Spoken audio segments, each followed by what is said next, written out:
അനീഷിനെ അവരൊരു രാജാവാക്കി, ഒരു ചെറിയ രാജാവാക്കി മാറ്റി. സത്യം പറഞ്ഞാൽ അയാൾക്ക് ഒരുപാട് നന്മയുണ്ട്. കാരണം ആദില നൂറയുടെ പ്രശ്നമാണ് ആദ്യം പൊങ്ങി വന്നത്. ആദില നൂറയെ പേഴ്സണലി കാര്യങ്ങൾ ചോദിച്ചു.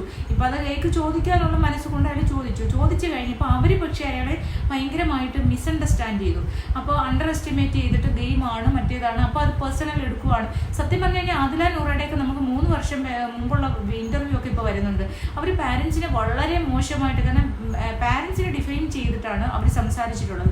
അവരെ സ്വന്തം പാരൻസിന്, ഇപ്പം നമ്മുടെ മാതാപിതാക്കൾ നമ്മളെ ഒരു 10-20 വയസ്സ് വരെയെങ്കിലും വളർത്തി വലുതാക്കി നമ്മളെ എഡ്യൂക്കേറ്റ് ചെയ്ത് എഡ്യൂക്കേഷൻ തന്നതിന് ശേഷം നമുക്ക് ഇഷ്ടമുള്ള വഴി പോകുമ്പോൾ ചിലപ്പോൾ മാതാപിതാക്കൾക്ക് അത് അംഗീകരിക്കാൻ പ്രയാസമായിരിക്കും.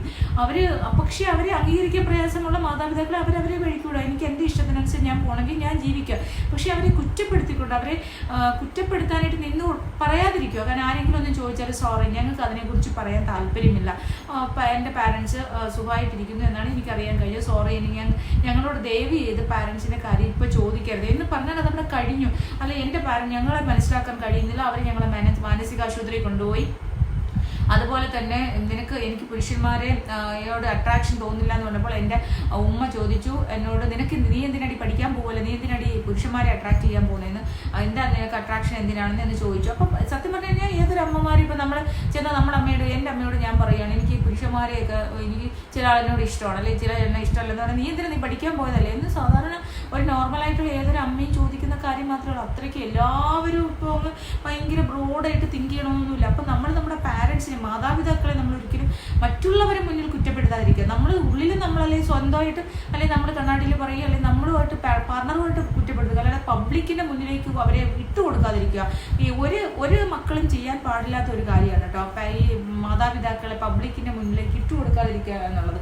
പക്ഷെ ഇവിടെ അങ്ങനെ ഇട്ടുകൊടുത്തത് കൊണ്ടാണ് അങ്ങനെ ആദില നൂറ ഇട്ട് കൊടുത്തിട്ടുണ്ട്. ഞാൻ അവരുടെ പല വീഡിയോസും കണ്ടിട്ടുണ്ട്. അവരുടെ ഇന്റർവ്യൂ വീഡിയോ ബിഹൈൻഡ് വുഡ് ഐസിനകത്ത് കിടപ്പുണ്ട്.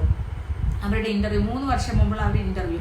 അപ്പോൾ അതിന് പിന്നെ ഇപ്പോൾ വന്നത് ഒരു ഡ്രമാറ്റിക് ആയിട്ട് കരയേണ്ട ഒരു ആവശ്യമൊന്നുമില്ല. അയാൾ ചോദിച്ചോ മാന്യമായിട്ട് പറയണം, പാരൻസുമായിട്ട് ബന്ധമൊന്നുമില്ല, തീർന്നു, അവിടെ കഴിഞ്ഞു, സോറി ചേട്ടാ പാരൻസിന്റെ കാര്യം ചോദിക്കരുതേ, ഞങ്ങൾക്കത് അത് ഇഷ്ടമില്ല ഇപ്പൊ ചോദിക്കാം എന്ന് പറയാം.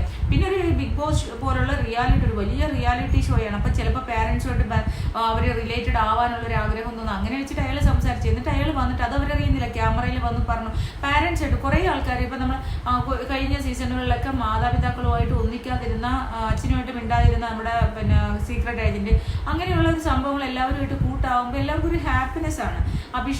നമ്മുടെ അഭിഷേക് ശ്രീകുമാറല്ല, മറ്റൊരു അഭിഷേക് ഉണ്ടല്ലോ, ആ അഭിഷേകിന്റെ കാര്യങ്ങൾ പാരൻസിന് അറിഞ്ഞിട്ടില്ലായിരുന്നു അമ്മയൊക്കെ.